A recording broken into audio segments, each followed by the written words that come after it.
Hi everyone, this is Crystal with Home Credit Central Group at eXp Realty. Today we're at Synergy One. We're with Ben Nielsen again, and then Ben going to tell us a little bit more about 221 buy down. Yeah. So the 2-1 buy down, it's kind of the program of 2022. With interest rates really increasing this year, people have a little payment shock that they're worried Sure. about, and Yeah. and we as lenders and even agents are trying to tell these borrowers this is a bump in the road. It's not going to be here forever, and Sure. if we can figure out the payment situation for them and explain, okay, if we can get your payment lower for 1 to 2 years, and then we wait for rates to retreat back down to kind of Sure. a normal 4 to 5% level, does that make sense?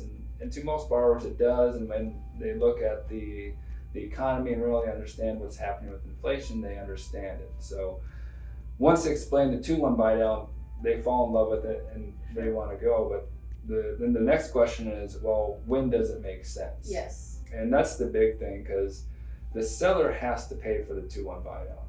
So the seller, when it makes sense, is if your borrower has funds for the down payment and maybe some of closing or all of closing, well, your first seller contributions are going to go towards that 2-1 buy down. Any additional seller credit can go towards the closing costs. So I it see. really works out well when you have a seller willing to pay for both or the buy down and part of closing costs. And another reason it's working out so well is, the sellers also have a number they want to net for their home. Sure.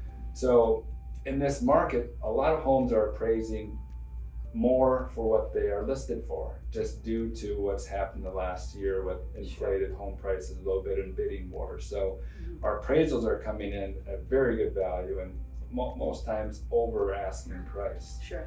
So if the buy down, a 2-1 buy down, is what makes sense for our borrowers, we're able to increase the purchase price. So it makes sense for the seller to not only give the buy down cost, but also the closing cost credit. So it can really keep all the money outside the down payment in our borrower's bank.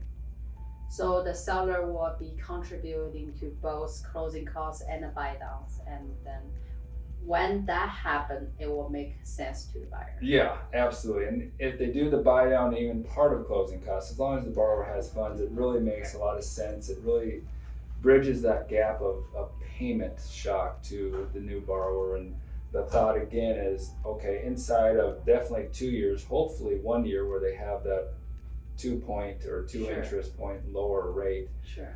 they'll refinance and do a fixed, and then that kind of eases their mind a Nice. lot. And the big thing with the seller buy down is it's not as expensive as what a lot of people think. Like on a $400,000 loan, which is a pretty good loan size, Sure. the cost is under $9,000. Oh wow. So it's really not like, oh, we're thinking $20,000. No, Yes. it's just it's a 7,000 to 9,000. If you get up into the higher loan amounts, 500,000-600,000, it does move up some. But for the most buy downs we're doing for a lot of borrowers, it's right around $8,000 to $9,000.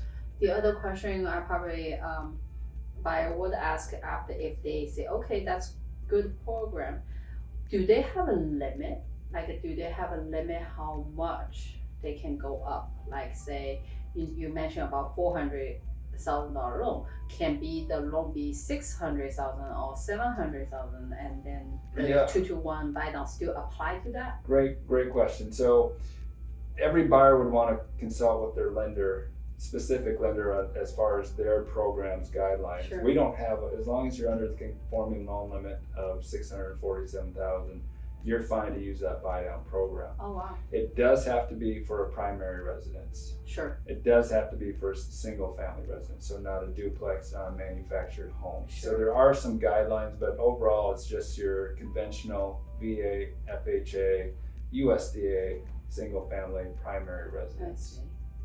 And then would that amount also under the restriction of a percentage of the closing costs, the type of loan allowed? Yes, so you have to be careful, because if you're doing a conventional loan where the borrower is putting less than 10% down, the Mhm. seller can only give 3% Yeah. of the purchase price in credit.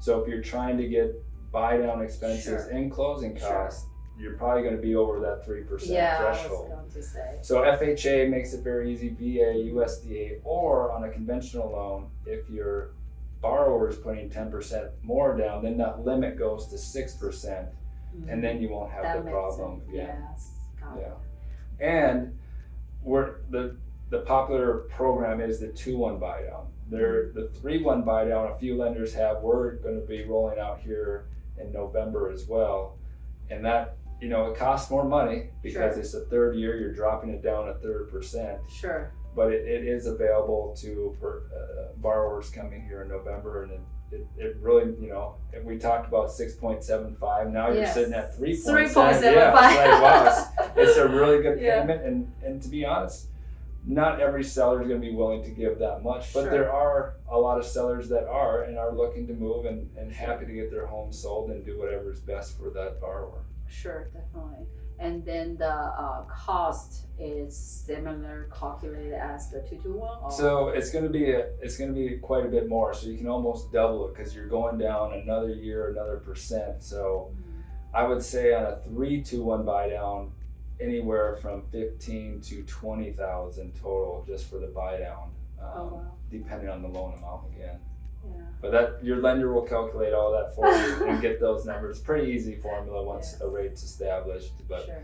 it's just making sense where we are at the market with the current interest rates and what probably 90% of the educated population that are called the so-called experts in that field believe where interest rates will be in the next year or two. Yeah. We hope that will happen sooner Yes. than Well, later. yeah, it just really makes this area in Salem, Marion County, Polk County, and surrounding areas more affordable for Sure. the median income family. And that's Definitely. you know, the 4 to 5%. It just makes sense for our Definitely. economy and our area and people who are trying to buy a Sure. home. Sure, definitely. Sounds good. Well, thank you for watching us. See you next time.